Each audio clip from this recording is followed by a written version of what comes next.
Patrizia Zantedeschi del Centro Veneto Progetti Donna.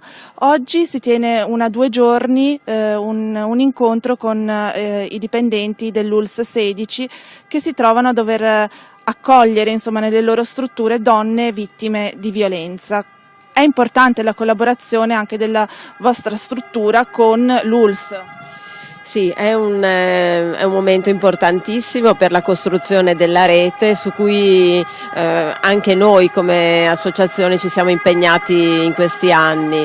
È importante che una donna vittima di violenza, quando accede alle strutture sanitarie, possa trovare un'accoglienza intanto in rete con tutte le altre strutture del territorio, che è la rete che deve proteggerle, che deve informarle, che deve pensare a dei percorsi. L'ingresso nelle strutture sanitarie è fondamentale. Ecco, un problema, quello della violenza sulle donne, è difficile da combattere, ma si può fare qualcosa.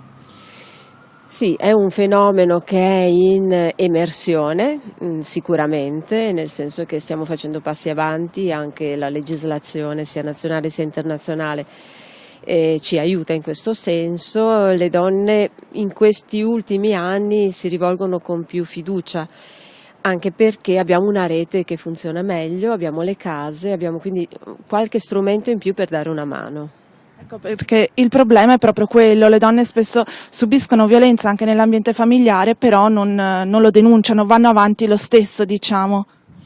Sì, proprio perché sono reati, sono violenze che avvengono dentro delle relazioni, dentro le mura domestiche. Non è facile per una donna denunciare o comunque neanche solo pensare a volte che si sta vivendo una violenza, quindi c'è un lungo percorso da fare per ogni donna e possiamo dargli una mano.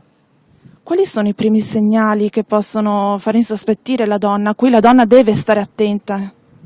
I primi segnali sono quelli che non ci fanno stare bene, quando in una relazione sentiamo che non siamo libere di scegliere quello che vogliamo fare, la strada che vogliamo prendere, le cose che vogliamo fare durante la nostra vita, anche la nostra quotidianità, quello è il segnale.